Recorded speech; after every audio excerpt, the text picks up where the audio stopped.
तो wave particle duality का concept D Broglie ने हमें दिया। उसने कहा कि भाई जो इलेक्ट्रॉन्स हैं वो वेव बन सकते हैं, जो वेव है वो इलेक्ट्रॉन में कन्वर्ट हो सकती है। ठीक है, डिपेंड्स कि उनकी फ्रीक्वेंसीज क्या क्या हैं। वो थ्रेशोल्ड फ्रीक्वेंसी ऊपर जाएंगे तो कन्वर्जन हो जाएगी। सही है। अब जी। हमने कहा कि D Broglie proposed that the electron travel through space as a wave. This would explain why they can exhibit behavior such as diffraction. उन्होंने कहा कि भाई ये वेव की तरह रिएक्ट करेंगे इलेक्ट्रॉन्स, फोटो इलेक्ट्रॉन्स तो डायफ्रेक्शन करेंगे, और अगर ये इलेक्ट्रॉन्स की तरह एक्ट करेंगे तो ये फोटो इलेक्ट्रिक इफेक्ट दिखाएंगे। सही है। सही। सर इलेक्ट्रॉन करेंगे तो फोटो इलेक्ट्रिक इफेक्ट दिखाएंगे, उससे पहले आपने क्या बोला? और अगर वेव की तरह एक्ट करेंगे तो डायफ्रेक्शन दिखाएंगे। डायफ्रेक्शन जो हमने इस फिजिक्स में पढ़ा था, डायफ्रेक्शन होता है बेंडिंग जी अराउंड शार्प जी ऑब्स्टिकल्स, जी जो हमने यंग्स डबल जी स्लिट एक्सपेरिमेंट में पढ़ा था। जी ठीक है। जी जी। ओके, तो आगे चलते हैं। Therefore, he therefore suggested that electrons must also hold wave properties such as wavelength। यानी कि अब इलेक्ट्रॉन की अपनी वेवलेंथ भी होगी, क्योंकि जब वो वेव पर काम कर रही है तो ना भाई, इलेक्ट्रॉन अगर वेवलेंथ जैसी है जी तो वो अब उनकी वेवलेंथ, इलेक्ट्रॉन अगर वेव है तो उसकी वेवलेंथ भी होगी ना। जी ठीक है, बात समझ में आ रही जी है। जी भाई जी देखो ना, इलेक्ट्रॉन की कभी हमने वेव तो नहीं सुनी थी ना, हमने कहा था पार्टिकल है, मैटर की वेवलेंथ नहीं होती। लेकिन अभी हमने कहा कि भाई पार्टिकल और वेव दोनों जो है, मैटर और वेव दोनों इंटरचेंजेबल हैं। तो यानी कि इलेक्ट्रॉन की भी जी वेवलेंथ होगी, उसको इन्होंने कह दिया डी ब्रॉय वेवलेंथ। सही है। जी सही। They were suggested that electrons must also hold wave properties such as wavelength. This became known as the de Broglie wavelength। उसने कहा भाई इसकी वेवलेंथ कैसे निकालेंगे, मैं आपको बताता हूँ अभी। So the wave, अब इसमें आगे पढ़ते हैं। However, he realized all the particles can show wave-like properties, not just electrons. So the de Broglie wavelength can be defined as the wavelength associated with a moving particle। ठीक है भाई, इन्होंने कहा कि भाई कोई भी ऐसा इलेक्ट्रॉन या कोई और सब एटॉमिक पार्टिकल, यानी कि प्रोटॉन और न्यूट्रॉन जो भी हैं, वो अगर मूविंग है ना तो एक पर्टिकुलर फ्रीक्वेंसी के बाद जो है ना वो क्या हो जाएंगे, वो वेव में कन्वर्ट हो जाएंगे। ठीक है, जी क्लियर होती है बात। जी यानी कि अब हम क्या कह सकते हैं, पहले हम फिजिक्स में क्या पढ़ते थे, पहले हम फिजिक्स में पढ़ते थे कि भाई matter it is a study of matter, energy and there interaction, ऐसे ही पढ़ते थे फिजिक्स की डेफिनेशन। जी तो जो है अब क्या कह रहे हैं, अब आपने कहा भाई मैटर और वेव अलग अलग है ही नहीं, ये इंटरचेंजेबल है, लेकिन कोई भी मैटर वेव बन सकता है, कोई वेव मैटर बन सकती है। ये मॉडर्न फिजिक्स का कॉन्सेप्ट है जो उसको क्लासिकल फिजिक्स से बिल्कुल डिफरेंशिएट करता है। ठीक है, क्लासिकल फिजिक्स में ऐसा जी नहीं है। सही। तो इसका मतलब इसमें एक और चीज, इसमें एक और चीज आप देखोगे, वो ये देखोगे कि भाई आप आगे जाके देखोगे कि इसमें मासेस भी चेंज हो जाते हैं। ये हमने तो हमेशा देखा ना, मास कांस्टेंट होता है। जी ठीक है, तो इसमें मास कांस्टेंट नहीं रहता। एक पर्टिकुलर फ्रीक्वेंसी, क्या कहते हैं, वेलोसिटी के बाद ना मास भी चेंज हो जाता है। जी तो ये सही। सारी चीजें नई नई आ रही होंगी। सही है। तो जी तो थोड़ा कंफ्यूज नहीं होना है इससे, ये मॉडर्न फिजिक्स है। लेकिन मॉडर्न फिजिक्स सारी सारी किस पे होती है, पार्टिकल्स फिजिक्स पे। मैक्रोस्कोपिक, जी मैक्रोस्कोपिक लेवल पे नहीं होती। आप ये कहोगे भाई अगर मास चेंज हो रहा है तो फिर तो हम अपनी नॉर्मल डेज की कैलकुलेशन में मासेस को क्यों मेजर कर रहे हैं, वो तो चेंज हो जाएगा। तो वो इतने बड़े लेवल जी पे इम्पैक्ट नहीं डाल रहा, वो छोटे लेवल पे डाल रहा है, जो कि पार्टिकल लेवल है ना। जी तो पार्टिकल लेवल पे ये चेंजेस हो रही हैं और ये ऑब्जर्व्ड हो रही हैं। आइंस्टाइन ने और बाकी सारे जितने भी साइंटिस्ट हैं जिन्होंने मॉडर्न फिजिक्स पे काम किया, उन्होंने प्रूफ किया है कि हाँ इनमें वेवलेंथ है, इनमें जो है वो फ्रीक्वेंसी भी है, और ये कन्वर्ट भी हो जाते हैं। यानी कभी एटम की मैटर की तरह एक्ट करते हैं, कभी वेव की तरह एक्ट करते हैं। सही है। जी सही। तो चलो भाई उसके बारे में आगे पढ़ते हैं। The majority of the time and every on for every day sir object. इसमें बोलो। इसमें कितने सवाल आते हैं क्वांटम के एक पेपर में? एटलीस्ट दो तो आते हैं। अच्छा ठीक है। ठीक है, क्या छोड़ना चाह रहे थे। नहीं नहीं पूछ रहा हूँ। Exactly exactly। तो अब भाई हम इस पे बारे में पढ़ते हैं, इसकी प्रॉपर्टीज को समझो। देखो इतना कोई डिफिकल्ट नहीं है, बस ये है कि इंटरचेंजेबल है। और इंटरचेंजेबल कैसे हमने देख हम्म, लिया कि भाई अब आप फ्रीक्वेंसी जब किसी भी इलेक्ट्रोमैग्नेटिक स्पेक्ट्रम, इलेक्ट्रोमैग्नेटिक वेव की फ्रीक्वेंसी थ्रेशोल्ड से बढ़ा दोगे तो वो इलेक्ट्रॉन में कन्वर्ट हो जाएगा, जिसे हम फोटो इलेक्ट्रॉन्स कहेंगे। और अगर और ज्यादा बढ़ा दोगे फ्रीक्वेंसी तो क्या हो जाएगा, वो उसकी काइनेटिक एनर्जी में ऐड होता जाएगा। सही है। हम्म, क्लियर है ना बात, वही चीज सारी चलती हुई आ रही है। जी ओके, तो आगे चलते हैं भाई, वन बाय वन देखते हैं, कोई कंफ्यूजन तो नहीं है यहाँ तक? नहीं नहीं।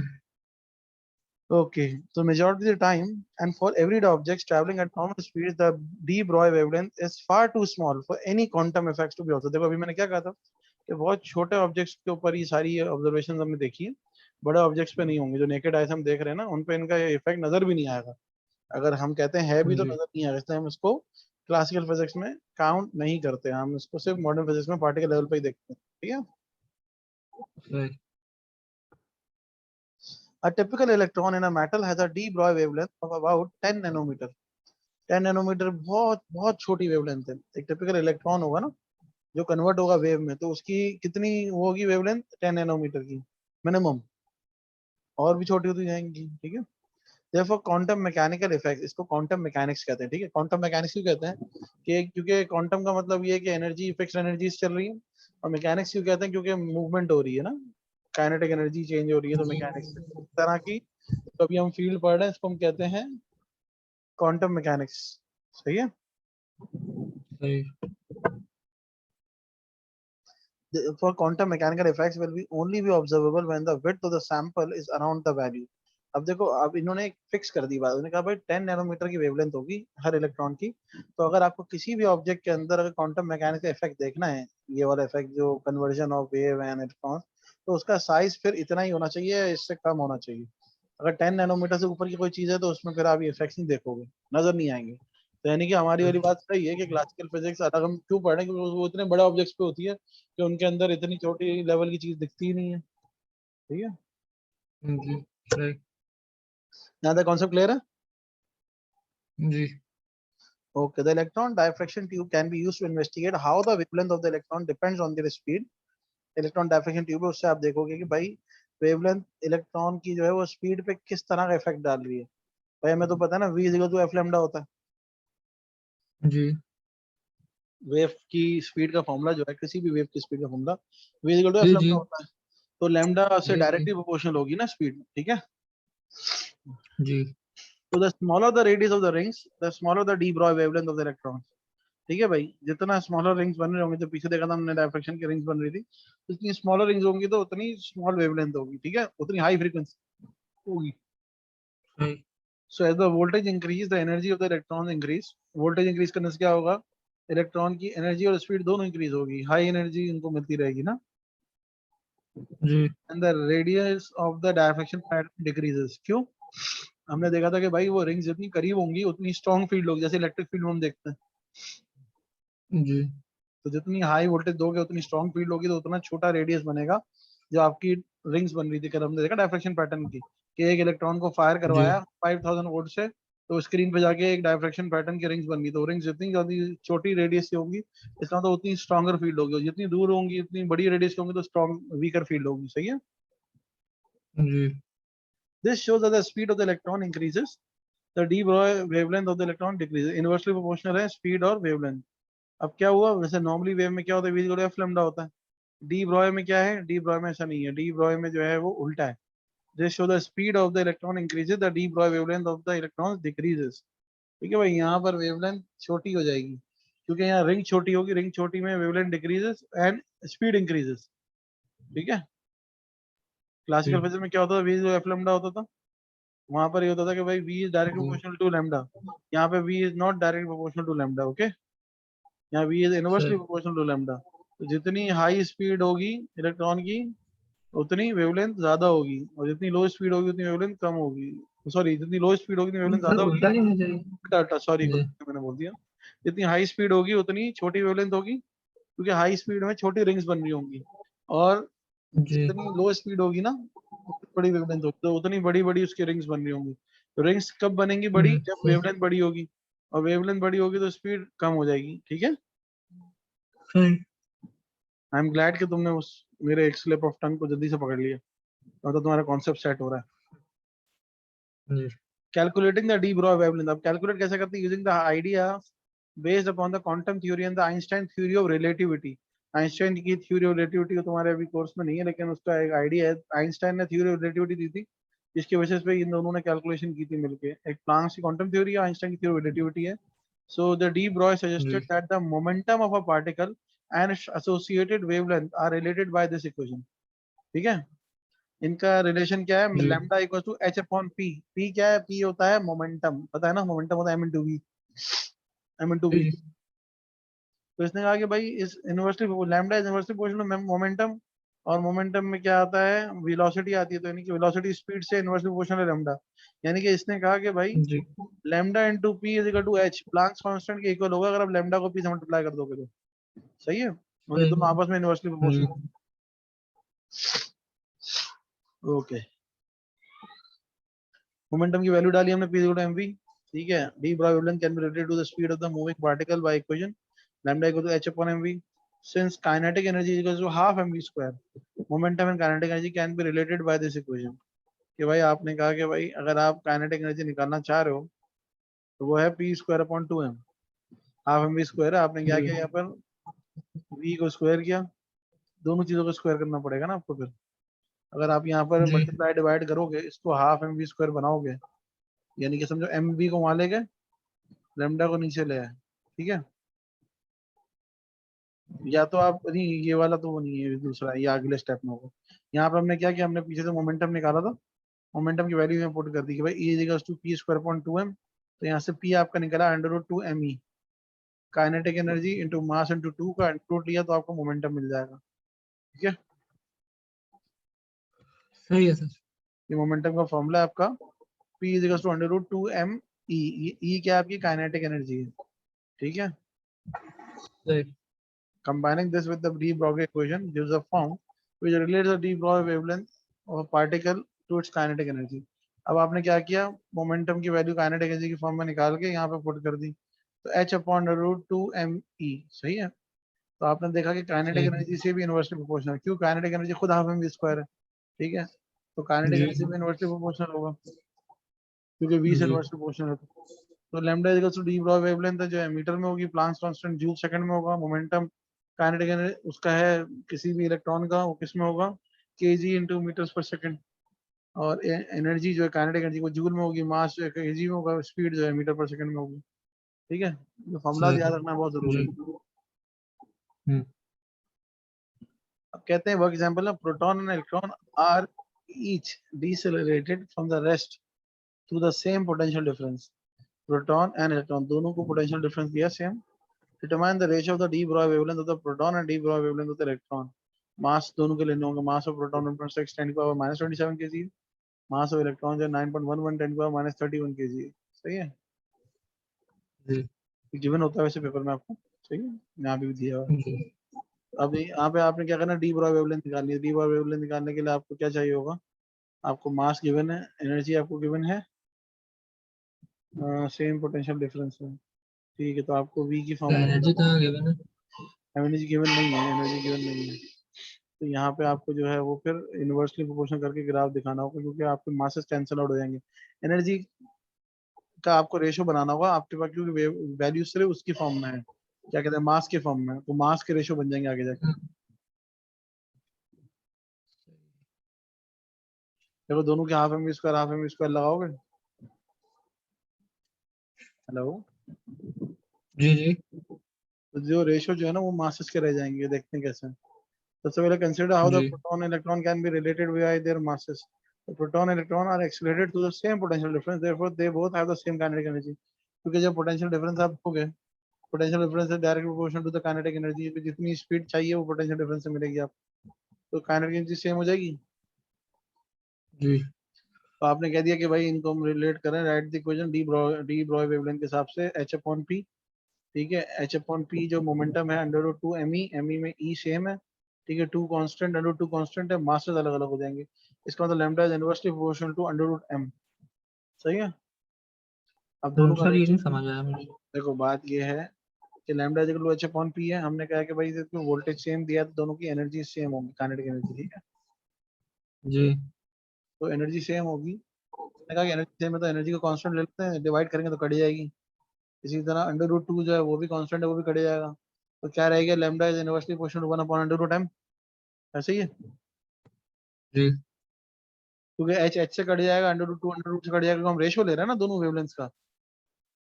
जी तो दोनों में चीजें क्या क्या सेम क्या होंगे, एच सेम होगा दोनों में, प्लांक्स कांस्टेंट है, √2 भी दोनों में सेम होगा, और कैपिटल ई भी सेम होगा, सिर्फ दोनों के मासेस में फर्क आएगा, ऐसे ही है। जी तो हमने जी कहा कि भाई ठीक है, de Broglie wavelength of proton divided by de Broglie wavelength of electron, तो प्रोटॉन की वेवलेंथ क्या होगी, 1/√mp प्रोटॉन का मास, डिवाइड बाय जी 1/√me इलेक्ट्रॉन का मास। तो इसको जब मल्टीप्लाई करोगे तो ये क्या बन जाएगा, ये √me अपॉन √mp बन जाएगा, यानी कि होल √me जी upon mp, mass of electron divide mass of proton किया, आंसर आ गया। तो ये रेशियो इनकी वेवलेंथ का।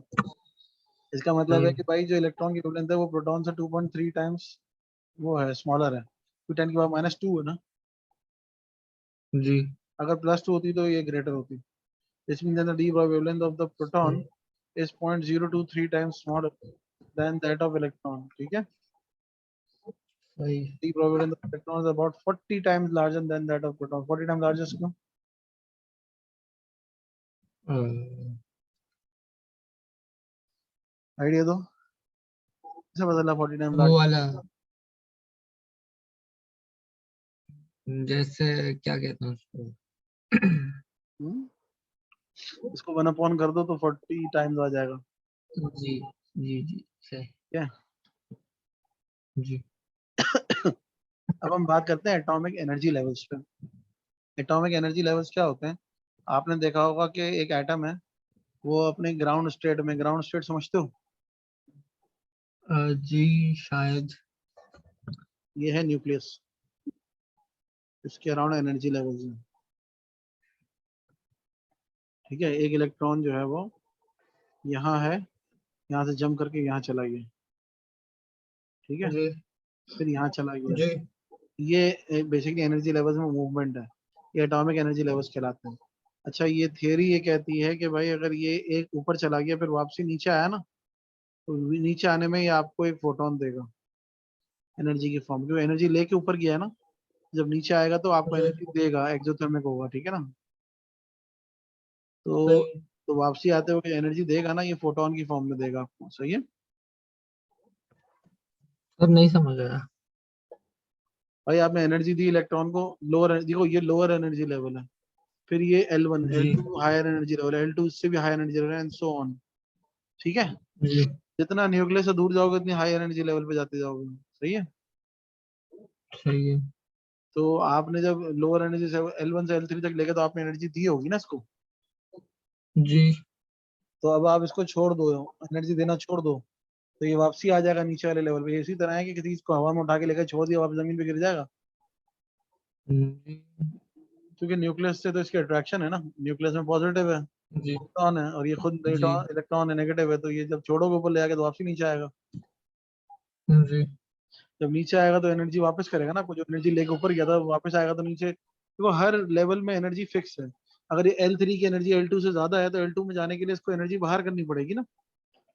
जी L2 में जा, L2 से L1 की एनर्जी कम है तो L1 में लोअर एनर्जी जाओगे तो एक्स्ट्रा एनर्जी बाहर देनी पड़ेगी ना, समझ रहे हो। जी तो इसलिए जब जी जी कभी, तो जो जो लोअर एनर्जी लेवल होता है ना उसको कहते हैं ग्राउंड स्टेट, यानी कि L1 जो है ना वो ग्राउंड स्टेट है, L2 जो है ना वो एक्साइटेड स्टेट है, L3 जो है वो एक्साइटेड स्टेट है, ठीक है। जी तो जब भी कोई इलेक्ट्रॉन ग्राउंड स्टेट से एक्साइटेड स्टेट में जाता है तो हमें उसको एनर्जी देनी पड़ती है ताकि वो जा सके हायर एनर्जी लेवल पे। भाई किसी, ये इसी तरह है कि किसी ऑब्जेक्ट को मुझे उठा के जमीन से छत पे ले आना है, जी सही। तो छत पे ले आने के लिए मुझे फोर्स देनी पड़ेगी ना भाई। जी जब ऊपर से छोड़ दूंगा तो वापसी नीचे आ जाएगा, जी तो क्यों आएगा, क्योंकि उसको अट्रैक्शन मिल रही है। इसी तरह यहाँ पर भी यही है, इलेक्ट्रॉन को मैंने एक्साइटेड स्टेट में ले आ रहा हूँ हायर एनर्जी लेवल पे, तो मुझे एनर्जी देनी पड़ेगी ना, जी यही वाली बात है। तो जब मैं ऊपर ले जा रहा हूँ एनर्जी देते हुए, जब मैं छोड़ूंगा तो वापसी नीचे आ जाएगा। जब वापसी नीचे जी आएगा सही। अपनी ग्राउंड स्टेट में, तो हमने ऑब्जर्व किया कि जब ग्राउंड स्टेट पे आएगा तो फोटोन की फॉर्म में आपको एनर्जीज देगा। फोटोन क्या है, लाइट के सही। पैकेट्स ऑफ एनर्जीज है, ठीक। ठीक है। जी अब इसको देखते हैं। Electron in an atom can only have certain specific energies. These energies are called electron energy levels. सही है? They can be ji represented as a series of stacked horizontal lines increasing in energy Normally electron occupy the lowest energy level available. This is known as the ground state. ठीक है ना भाई, सबसे lowest ground state होता है. Electrons gains ji energy and move up the energy level if it absorb energy either by collision with the other atoms of electrons, by absorbing a photon, a physical source such as heat. मैंने क्या कहा था, किसी भी तरह से हम इसको एनर्जी देंगे ये हायर एनर्जी लेवल में चला जाएगा, लेकिन वापसी हमेशा हमको फोटोन देगा. ठीक है.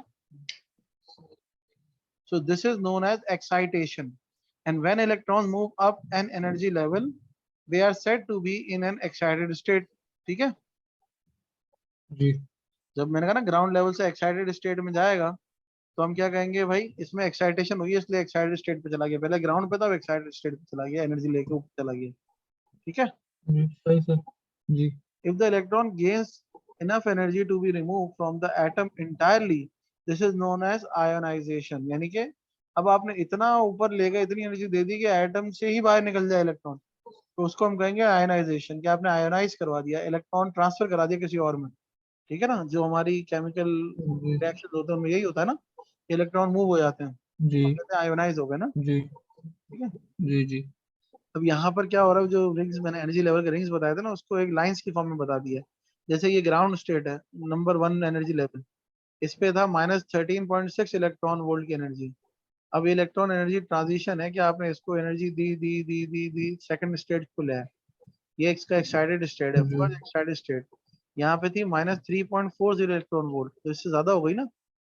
ये क्या था, जी इलेक्ट्रॉन वोल्ट यहाँ 13.6 थी, यहाँ क्या थी -3.4. तो माइनस में जितना छोटा होगा उतना बड़ी वैल्यू होगी ना एक तरह से.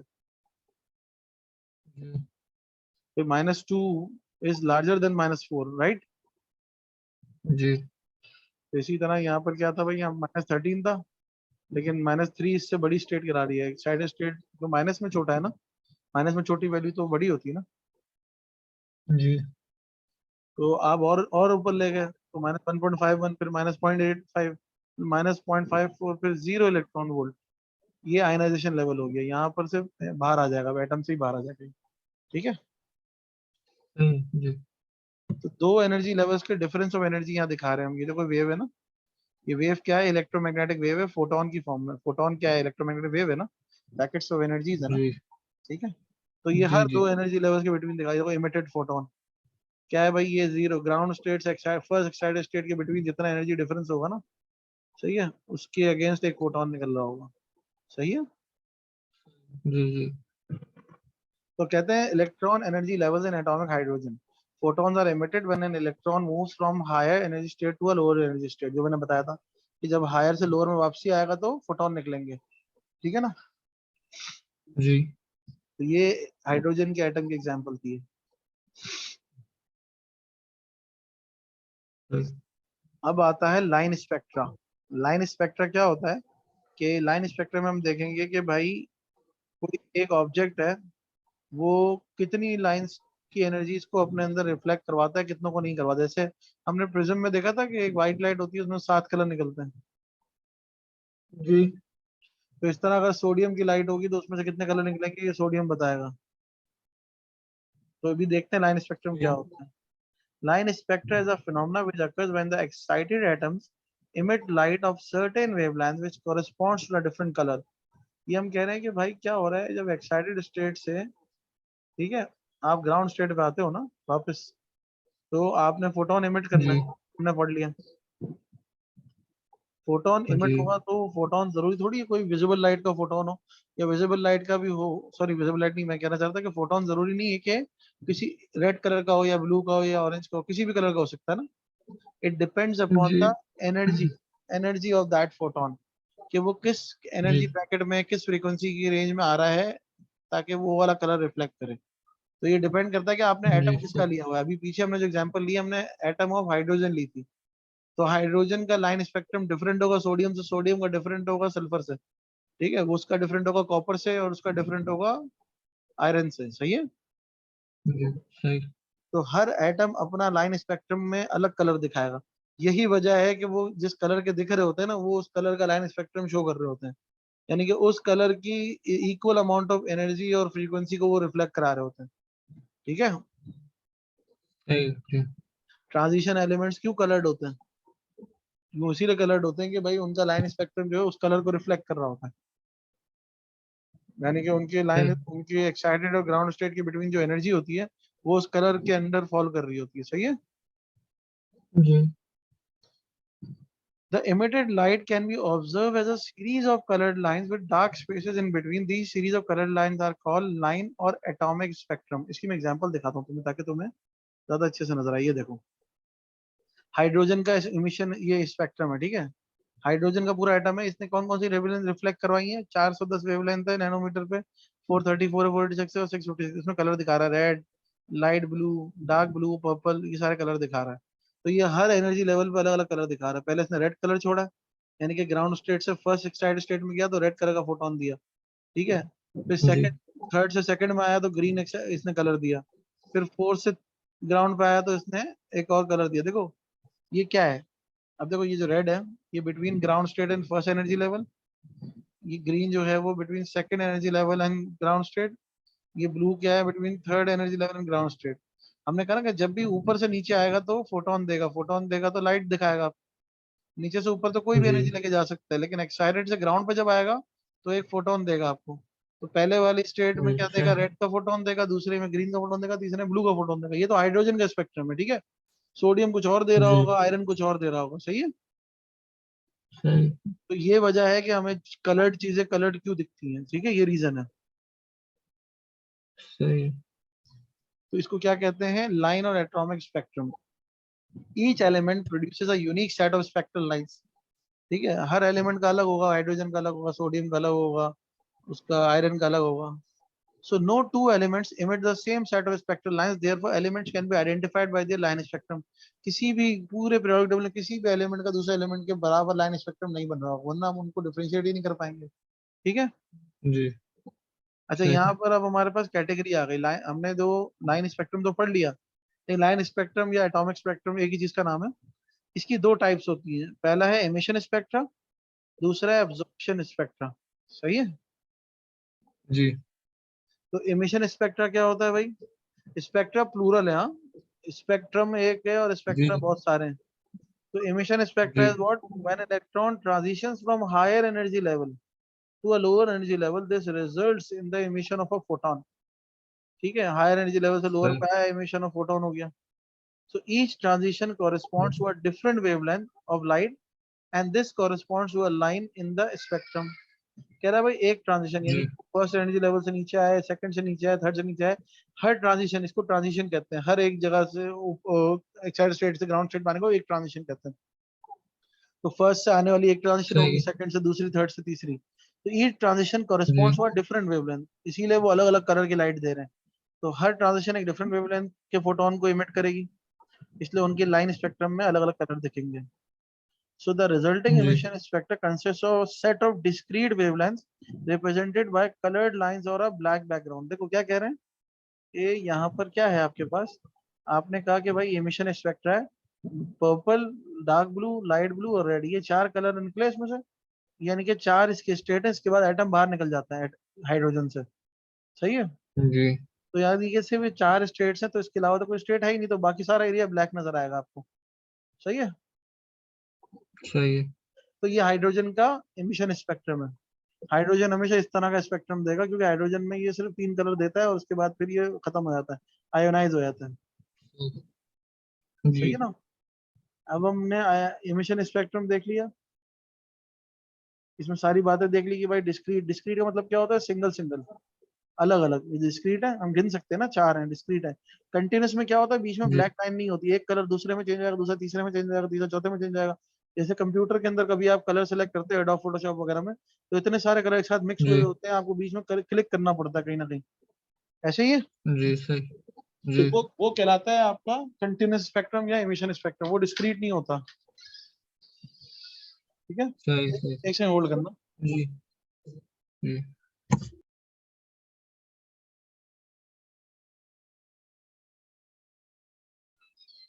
अच्छा भाई, तो अब हमने इमिशन स्पेक्ट्रम देख लिया, इसमें कोई सवाल नहीं है तो मैं फिर डिस्कस करता हूँ एब्जॉर्प्शन स्पेक्ट्रम। ठीक है। जी एब्जॉर्प्शन स्पेक्ट्रम में क्या होता है, पहले इसको देख लो। ये ऐसा होता है, तो मैं बात करता ना, कलर चेंज होते जा रहे हैं, होते जा रहे हैं, होते जा रहे हैं। सिर्फ उन जगहों पे ब्लैक लाइन आएगी जो इसने एब्जॉर्ब किया होगा। इसको एब्जॉर्ब कर लिया, इन जी चार को एब्जॉर्ब कर लिया, तो इनके जगह पे ब्लैक लाइन और बाकी जगहों पे कलर्स, टोटल कलर्स। सही जी अच्छा भाई, so an atom can raise to an excited state by the absorption of a photon. ठीक है, यहाँ क्या हो रहा है, उल्टा है। Can be raise to an excited state, अभी एक्साइटेड स्टेट से उसमें नहीं आ रहा ग्राउंड पे, ये ग्राउंड से एक्साइटेड स्टेट में ले आ रहे हो आप। So when white light passes through a cool, low pressure gas, it is found that light of certain wavelengths are missing. ठीक है भाई, when light ji passes through a ji cool, low pressure gas, it is found that the light of certain wavelengths are missing. This type of spectrum is called absorption spectrum. क्या हुआ भाई, आप white light जो है ना, आप किसी gas से गुजार रहे हो, तो गैस की अपनी जो भी वो होगी ना, क्या कहते हैं, वेवलेंथ होंगी गैस के अंदर, ट्रांजिशन की वेवलेंथ होंगी। जी फॉर एग्जाम्पल हाइड्रोजन गैस से गुजारा, तो हाइड्रोजन वेव गैस के अंदर, यानी हाइड्रोजन के अपने एटम के अंदर चार कलर्स होते हैं ना, तीन कलर्स होते हैं, ये तीन कलर्स। ठीक है, जी तो हाइड्रोजन क्या करेगा, व्हाइट लाइट तो बहुत सारे कलर से मिलके बन रही है, व्हाइट लाइट में तो सेवरल कलर्स हैं, पूरा रेनबो है। तो जो हाइड्रोजन के जी अपने कलर्स होंगे ना, ये उनको एब्जॉर्ब कर लेगा और बाकी सारे कलर को जी व्हाइट जाने देगा अपने अंदर से। सही है, सही तो जी ये एब्जॉर्प्शन स्पेक्ट्रम हो जाएगा कि भाई जो इसके अपने कलर थे ना, सही जिसकी वेवलेंथ इसके अंदर थी, या तो आप गैस से ना गुजारो, सिंपल एयर से गुजारो जिसकी कोई कलर नहीं होता, कलरलेस होते हैं ना एयर। हाइड्रोजन गैस का तो जी एटम देता है आपको स्पेक्ट्रम। तो इसमें क्या होगा, आप गैस जी से गुजारोगे, यानी कि सोडियम से गुजारोगे तो सोडियम अपने कलर एब्जॉर्ब कर लेगा, बाकी जाने देगा पूरे रेनबो को। तो यहाँ पर ये जी एब्जॉर्प्शन स्पेक्ट्रम होता है। सो एन एब्जॉर्प्शन स्पेक्ट्रम कंटिन्यूस, आ गया, सही है। This type of spectrum is called absorption spectrum, and absorption spectrum consists of a continuous spectrum containing all the colors with dark lines at certain wavelengths. ठीक है, these dark lines corresponds to exactly to the difference in the energy levels in the atom. ये वही colours हैं जो energy level के difference of energy की वजह से फोटोन निकल रहा है ना, तीन लेवल पे, वो वाले कलर जी को ये एब्जॉर्ब कर लेगा, बाकी सब जाने देगा इसके अंदर से। So when these electrons return to the सही lower energy level, the photons are emitted in all directions rather than in the original direction of the white light. तो therefore same hmm, wavelength appears to be missing। ये क्योंकि absorb कर लेगा, energy लेके अपने excited state में चला जाएगा, इसमें से ये एनर्जी लेके, तो बाकी सारे कलर जी जाने देगा, लेकिन इनकी जो वेवलेंथ हाइड्रोजन की होगी उसमें से ये वाला कलर चूज करेगा। अगर आप गैस चेंज कर दोगे, लेट से सोडियम कर दोगे, तो फिर ये वाली चार नहीं होता, कोई और चार या तीन कलर हो जो सोडियम में कॉरेस्पॉन्ड करते होंगे, उनको एब्जॉर्ब कर लेगा, बाकी सबको जाने देगा। जी सही The wavelengths, the wavelengths missing from an absorption spectrum are the same as their corresponding emission spectra of the same element। जो emission spectrum में उसने जी रिफ्लेक्ट की थी वेवलेंथ दिखाई थी, देखो जो कलर दिखाए थे वही कलर ये एब्जॉर्ब होंगे। जी ठीक है ना, सही बाकी सब ब्लैक था, यहाँ उल्टा है, यहाँ बाकी सब कलर्ड होगा, ये चार ब्लैक हो जाएंगे। सही है, क्योंकि यहाँ उल्टा हो रहा है, हम नीचे से ऊपर जा रहे हो, देख रहे हो एरो नीचे से ऊपर है, जी ग्राउंड से एक्साइटेड में जा रहे हो, तो ये कलर देगा, वापसी में कलर देगा। सही वो कलर लेता है ये देता है ये देता है। ये क्लियर हो गया, इसकी कैलकुलेशन देख लेते हैं, जी, फिर ये सर टॉपिक इतना रखें आज के लिए दो छोटा सा पार्ट है, बस कैलकुलेशन करके फारिग हो जाते हैं। अच्छा कैलकुलेटिंग द डिस्क्रीट एनर्जीज, इनकी बड़ी एनर्जीज कैसे निकालेंगे भाई, डेल्टा लेंगे, सिर्फ लोअर हायर को लोअर में माइनस करेंगे, the difference between the two energy levels equal to the specific photon energy, है ना भाई, हायर और लोअर में से माइनस जी करोगे energy, E2 minus E1 is equal to delta E. Delta E किसकी इक्वल है, फोटोन की इक्वल है। फोटोन क्या होता है, एचएफ के इक्वल होते हैं, फोटोन की जो एनर्जी है, ई इक्वल एचएफ है ना। जी वैसे ही Planck's quantum theory, delta E equal to HF is equal to E2 minus E1, simple, इससे आसान तो कोई बात नहीं हो सकती ना। जी E2 क्या है, energy of higher level, oh sorry lower level, और E1 जो है वो एनर्जी ऑफ हायर लेवल। ठीक है ना भाई। सही सर फिर तो माइनस में आएगा नहीं हम्म, फिर तो माइनस में नहीं आएगा आंसर नहीं नहीं, क्यों अगर भाई, E1 जो है वो खुद माइनस में है ना, तो माइनस माइनस प्लस हो जाएगा ना। अच्छा ठीक है, अच्छा ठीक जी using the wave equation the wavelength of the emitted absorbed radiation can be related to the energy difference by the equation। अब आपने कहा कि ठीक है, lambda equal to H C upon delta E. ठीक है, हमने सबसे शुरू में पढ़ा था डी जी ब्रॉय, ये हमने पार्टिकल डी ब्रॉय भी नहीं, पार्टिकल नेचर पढ़ी थी, जब हमने कहा था ना कि भाई जी लैम्डा इक्वल टू जी H C upon delta E है, E equal to M C square से। तो ये हमने यहाँ पे पुट कर दिया, hc/100 हमें लैम्डा मिल जाएगा जो हमें कैलकुलेशन करनी होगी ना। जी ये दो एनर्जी लेवल्स हैं, इन दोनों के बिटवीन कितनी वेवलेंथ बनती है, तो इन दोनों एनर्जी का डिफरेंस निकाला, hc से डिवाइड किया, आपको वेवलेंथ मिल जाएगी। तो this equation shows that the larger the difference in the energy of the two levels the shorter is the wavelength and vice versa. तो एनर्जी लेवल्स में जितना हाई डिफरेंस होगा वेवलेंथ छोटी होगी। ठीक है, यहाँ कहते हैं some electrons energy levels in atomic hydrogen are shown here. यहाँ हाइड्रोजन की एग्जांपल है, ग्राउंड स्टेट है, ये सारे एक्साइटेड स्टेट्स हैं।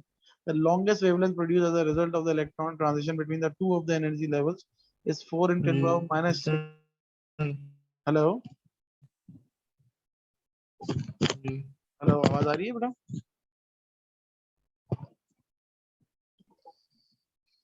हेलो, जी आवाज आ रही है? जी जी ठीक है, जी तो सर, जी आपको जी क्या सर है, आ रही है। ठीक है, आपको क्या है, the longest wavelength produced as a result of electron transition between two of the energy levels is 4 in 10 power minus 6. ठीक है, draw and mark the transition giving rise to the wavelength 4 in 10 power minus 6 meter with letter L। ठीक है भाई, मानी -6 की जो wavelength होगी उसको लेटर एल से डिनोट करो। Transition giving rise to the shortest wavelength with letter S, तो हमें इसकी वैल्यूज निकालनी पड़ेंगी एनर्जी डिफरेंस से। ठीक है, एनर्जी डिफरेंस का फॉर्मूला लगा के निकालें, calculate the wavelength for the transition giving rise to the shortest wavelength. तो पार्ट ए में आप आए, आपने देखा भाई, पहले तो आप मार्क कर लो एस और एल को। एस आपकी स्मॉलेस्ट है और ये जो है आपकी लार्जेस्ट है एल। ठीक है, तो एल को आपने मार्क किया क्योंकि इन दोनों का आप डिफरेंस लो, करो कैलकुलेट करो इन दोनों को। ठीक है।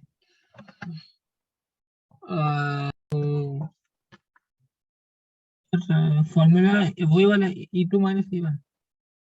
हाँ, E2 माइनस E1, इसको HC से डिवाइड करो। HC क्या है 4.0। नहीं नहीं, तुम पहले इसको, इसका डिफरेंस निकालो पहले।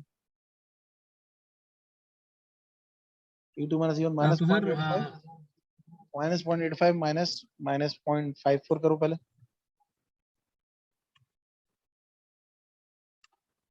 1.39 1.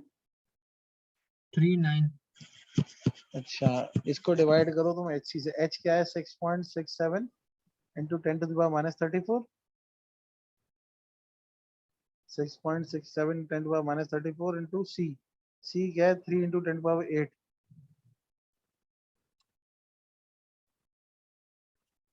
3 into 10 to the power 8। और H है 6.67 10 टू द पावर माइनस 34। 34 है। माइनस 34, हाँ, जी जी इसको डिवाइड कर दो इसके E2 माइनस E1 से। 1.44 into 10 to the power minus 25। ये क्या आ रहा है, लेमडा आ रहा है इसका। जी ये भी कैलकुलेट करके देख लेते हैं क्या आ रहा है। लोएस्ट और ये स्मॉलेस्ट और लार्जेस्ट पे कैलकुलेट किया। अच्छा भैया, ये आपका 0.54 है, ये आपका 0.34 है। एक सेकंड, ये 3.4 है भाई। सर हमने 0.85 और 0.54 लिया था। Sorry, this is my mistake. हमने ग्राउंड लेवल से माइनस करना होता है हमेशा। ये हाईएस्ट लेवल है, ये ग्राउंड लेवल है। हर किसी को ग्राउंड लेवल से माइनस करोगे आप, वरना फोटोन अच्छा तो निकलेगा नहीं। -3.4। अच्छी अपॉन ये।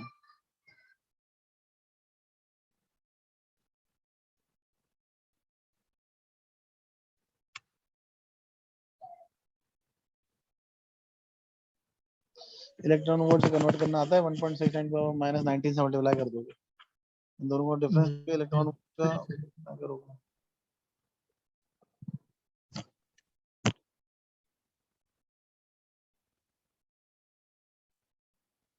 सर ये तो 3.4 माइनस 0.54 कर रहा है।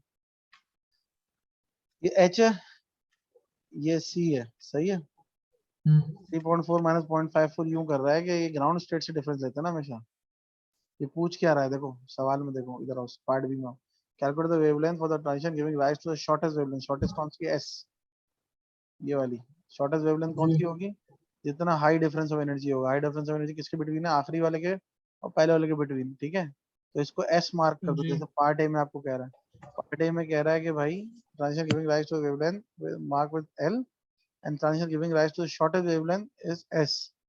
ठीक है, शॉर्टेस्ट वेवलेंथ का मतलब है हाई एनर्जी डिफरेंस। तो हाई एनर्जी डिफरेंस आखिरी पहले वाले के बिटवीन है ना, तो इसको आपने एस मार्क कर दिया और लो एनर्जी डिफरेंस को आपने एल मार्क कर दिया। ठीक है, अब आपको कह रहा है पार्ट बी में calculate the wavelength of the transition giving to the shortest wavelength. ये जो शॉर्टेस्ट वाला है ना एस वाला, इसका आपको जो है वेवलेंथ निकालनी है, शॉर्टेस्ट वेवलेंथ है तो इसका वेवलेंथ निकालनी है, तो इसी की डिफरेंस लोगे ना, E2 माइनस E1। E2 नहीं क्या है तो सर इसका? ये माइनस में नहीं लिख रहा ना, ये पॉजिटिव लिख रहा है 3.4 और 0.54। वो इसलिए लिख रहा है क्योंकि भाई जो E2 है ना, ये इसने जो है लो एनर्जी लेवल को लिया है ना E2। ये देखो ना, सर वो तो ठीक है, लेकिन माइनस क्यों नहीं लिखा इन्होंने? वो इलेक्ट्रॉन है ना, इस वजह से नहीं लिखा ना। दोनों के साइन इग्नोर कर दिए ना, दोनों के ले लोगे तो सेम हो जाएगा। दोनों के साइन इग्नोर कर दी क्योंकि इलेक्ट्रॉन तो नेगेटिव होता है ना हमेशा।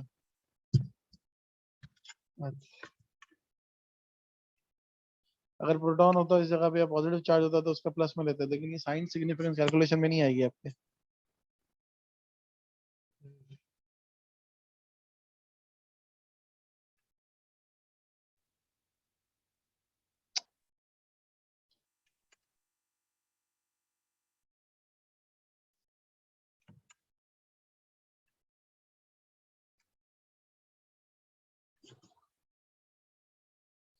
फोर 35 नैनोमीटर आ रहा है इसका आंसर। उसे इलेक्ट्रॉन वोल्ट देखिए कन्वर्ट करूंगा।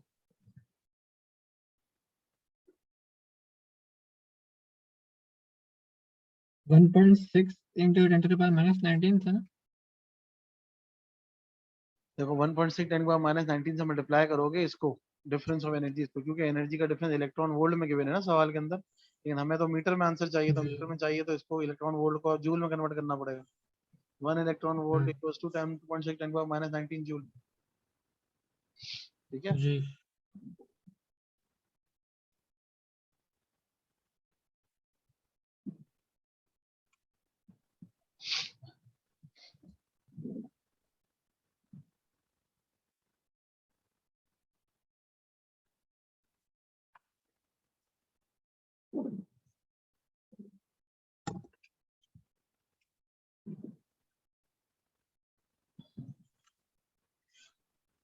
आ गया आंसर।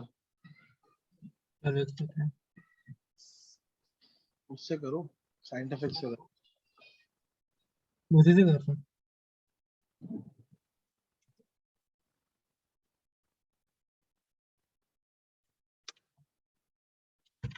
सर। आ रहा है 4.36 इंटू 10⁻⁻7। जी ठीक है। 435 नैनोमीटर आ रहा है ना। हम्म। चलो ठीक है, फिर आज यहाँ तक रखते हैं। जी ठीक।